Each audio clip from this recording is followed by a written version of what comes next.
You didn't count Teresa, did you? Hmm? You didn't count Teresa, did you? No. I know Scott is with Oh. Patrick Leslie.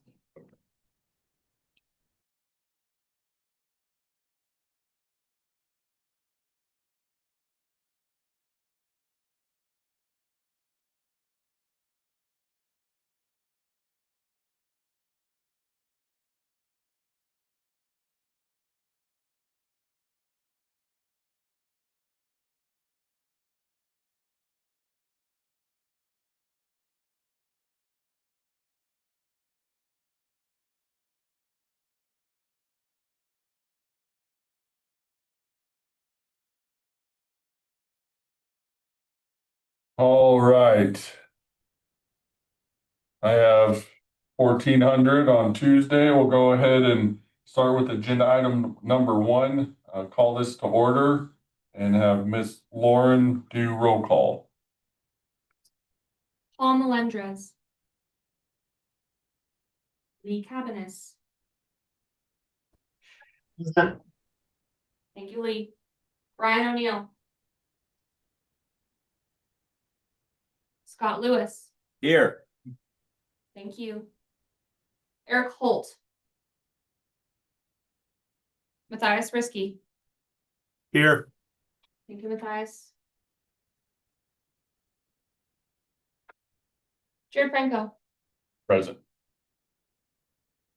Tiffany Gamero.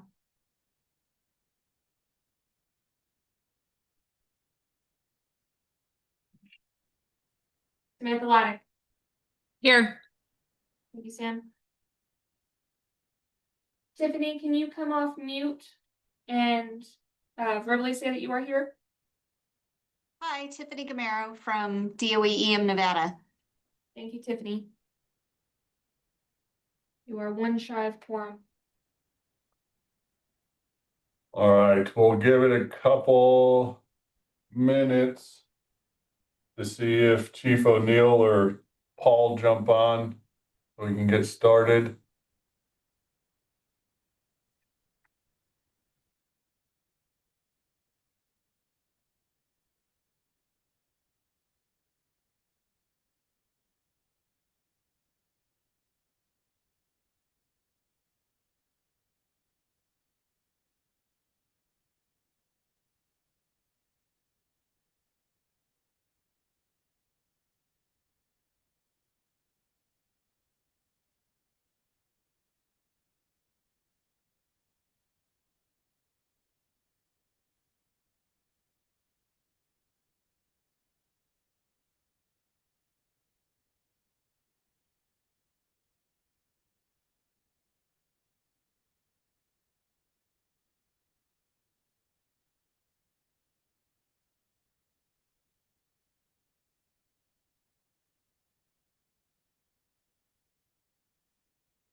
Chief O'Neill, can you come off mute and verify that you're present with us today?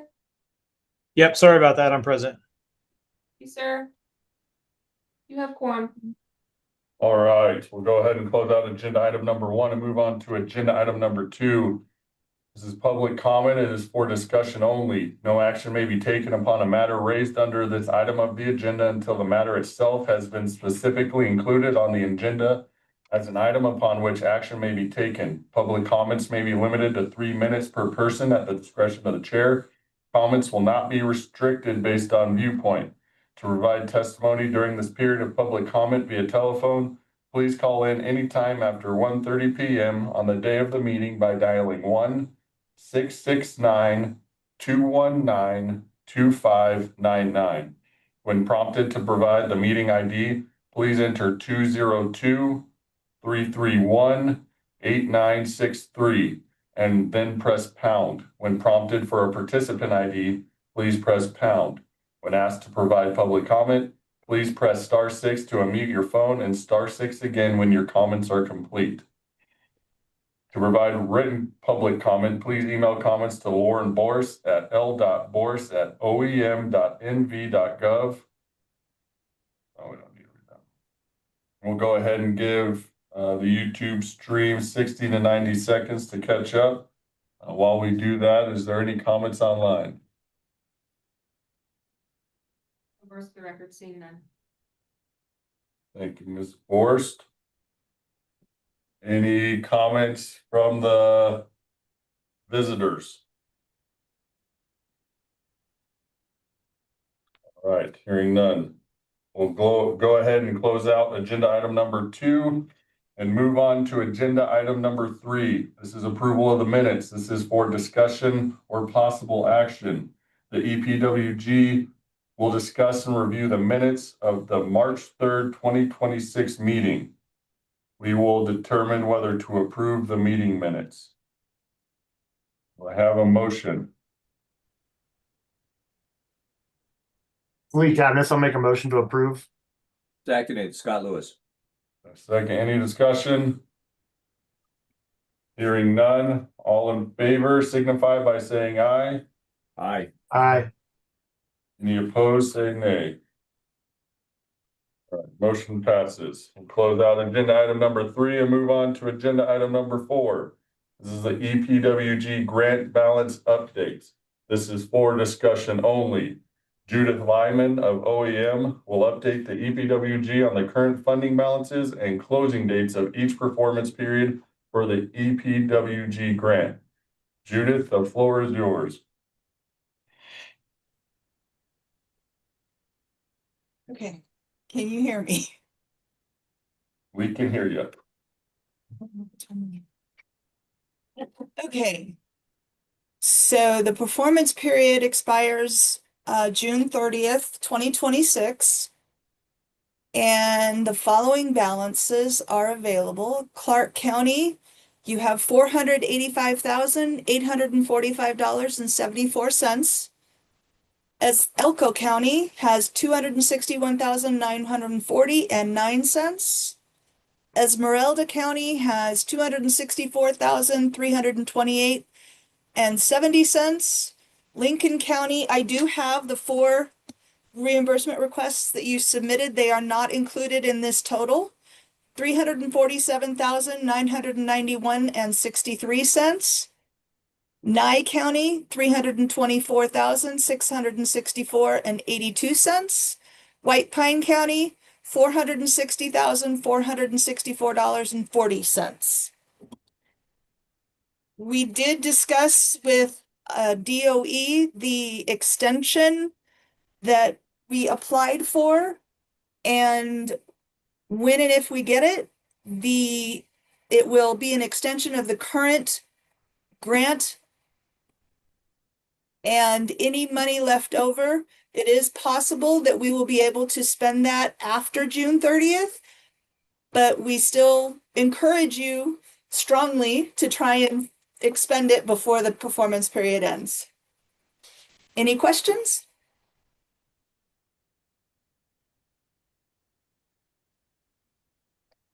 All right, hearing none. Thank you, Judith. We'll close out agenda item number 4 and move on to agenda item number 5. This is the county presentation. This is for discussion only. Chief O'Neill of Clark County will discuss how the jurisdiction is utilizing its EPWG funding, including but not limited to its expenditures and related projects. Chief O'Neill, the floor is yours. Okay, thank you very much. This is kind of a short presentation. We just completed this travel, so I do expect that we'll be submitting that reimbursement request here shortly. But we had the opportunity to, and you can scroll down slightly there. Perfect. We had the opportunity to send a number of our members to CERTC. As some of you may know, we are pursuing getting our hazmat program back, or hazmat technician program back. We dropped the hazmat team in 2008 when we first started going through a fiscal decline here in Clark County, and we have never brought it back. So this was the first big step that we took to bring back a technician level capability for Clark County Fire Department. And so we sent a number of our members to CERTC. So CERTC is a subsidiary of the Association of American Railroads. It's the premier hazardous material training facility in the country. It's located in Pueblo, Colorado, and they offer a number of courses. This course was the hazmat technician course.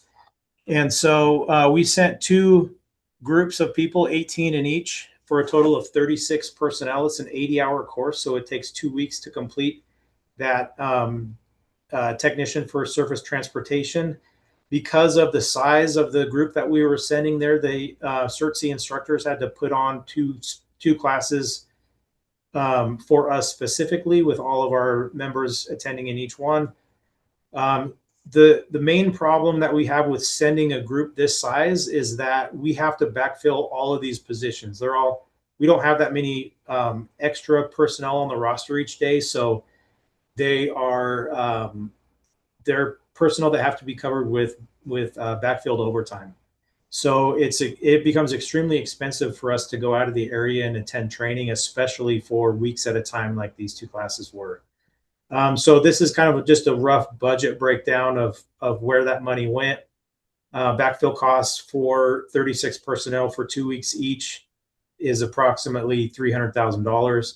Travel costs included all the airfare, hotels, rental car, per diem. That was estimated at approximately $90,000. And you can scroll down. And so, like I said, and then the cost for CERT-C to actually hold additional classes just for us and to be able to attend those.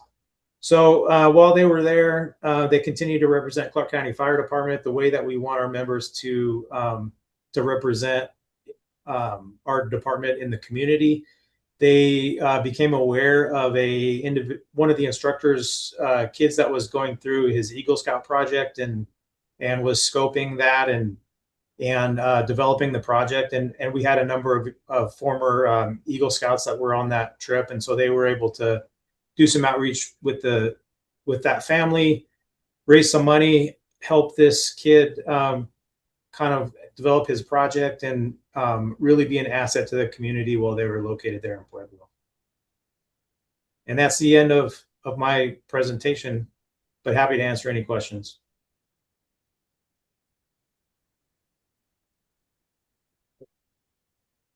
All right, I'm not hearing any questions. Chief O'Neill, thank you for that presentation. It's an amazing way to use these funds. Congrats on being able to do that. That's awesome. Thank you, sir. We'll go ahead and close out agenda item number 5 and move on to agenda item number 6. The Department of Energy's Environmental Management Nevada program. This is for discussion only. I'm going to be discussing the upcoming DOE hosted Low-Level Waste Stakeholders Forum and the Office of Emergency Management's operation of the DOE-supported EPWG program, including how it is managed and how the funds are used. So OEM was approached a couple months ago and asked to attend this low-level waste stakeholders conference that's happening in Pahrump in July.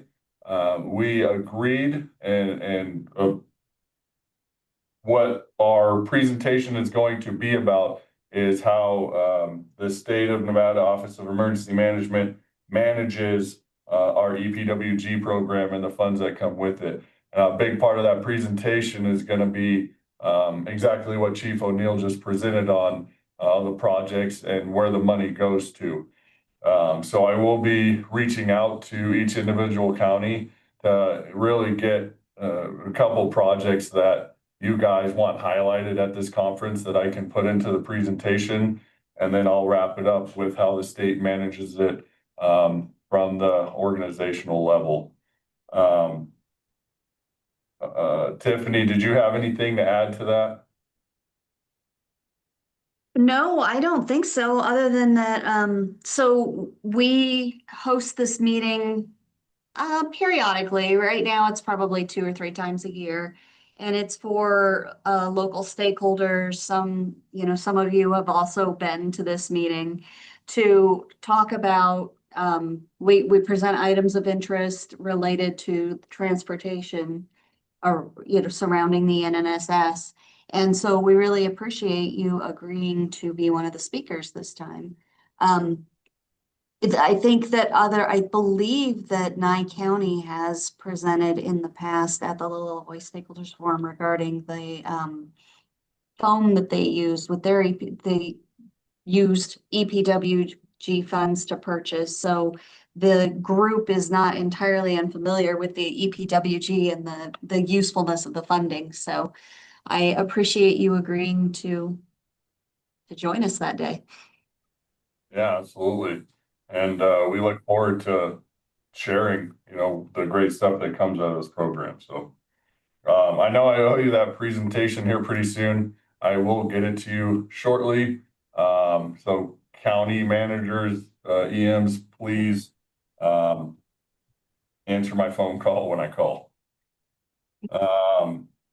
That's the end of the report. Is there any questions on that?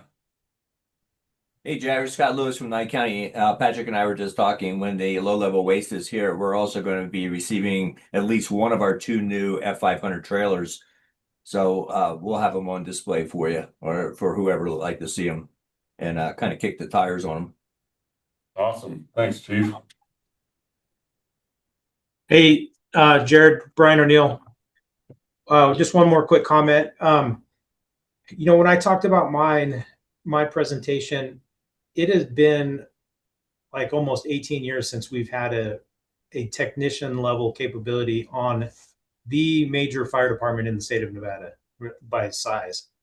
And we no longer had a culture of being prepared to respond to a hazmat incident. We have a lot of suppression personnel, but not really hazmat focused individuals that see a hazmat incident in the traffic accident, the house fire, the fuel spill, all the other incidents that we respond to. And so that sort of just innate ability to recognize, size up, and deal with those hazards was almost completely gone at a technician level for us. And I think as the other county emergency managers look at the way they spend their money and the capabilities they're able to build within their communities, that's a big piece of it, even though it's not equipment and it's not personnel training, but just the ability to respond safely and effectively to those incidents. I appreciate that, Chief, and I absolutely agree. And, during your whole presentation, all I was thinking about was how good that would fit into this presentation I'll be giving at the low-level waste.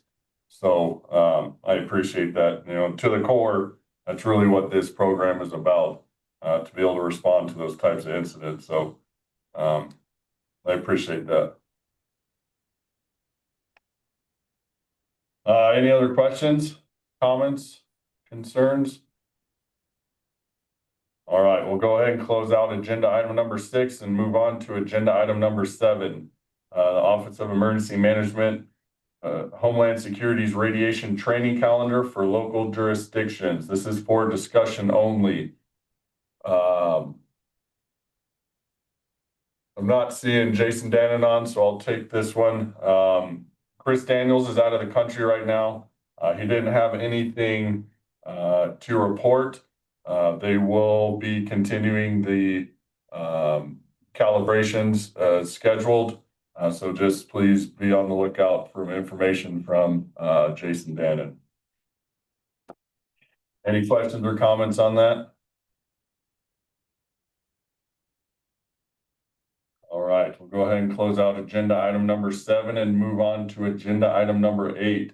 This is the second opportunity for public comment. This is for discussion only. No action may be taken upon a matter raised under this item of the agenda until the matter itself has been specifically included on the agenda as an item upon which action may be taken. Public comments may be limited to 3 minutes per person at the discretion of the chair. Comments will not be restricted based on viewpoints. To provide testimony during this period of public comment via telephone, please call in anytime after 1:30 p.m. on the day of the meeting. When prompted for a participant ID, please press pound. When asked to provide public comment, please press *6 to unmute your phone and *6 again when your comments are complete. We'll give 60 to 90 seconds for the stream to catch up. Are there any comments online? Mrs. Borst, are you seeing any? Lee, you have your hand up. Oh. Yeah, I just want one go back, Jared, on the available funding. I was just looking through, so the report that came out in March, I was the same number as I got today, but I know I did submit and was approved about a $77,000 purchase in there. So I'm reading my balance is somewhere around 190. So I just wanted to check on that. Okay. Yeah, we were looking for it and found it got hung up in our state financial system. So we are in the process of pushing it through. Sorry about that. Okay, I just wanted to be sure that the available balance is actually about 190 instead of about 260. Is that math, or I can get with you offline? I will double look. I'll take another look, but I do believe it was incorporated, but I will look at it again. Okay, thank you. Uh-huh. All right, is there any other public comment? All right, thank you. We'll go ahead and close out agenda item number 8 and open up agenda item number 9. This is for discussion or possible action. Can I get a motion to adjourn? This is Scott Lewis. You have a motion to adjourn. Ryan O'Neill, second. Thank you, Chiefs. Any discussion? Hearing none, all in favor, say aye. Aye. Aye. All opposed, say nay. All right, we are adjourned. Thank you, everyone.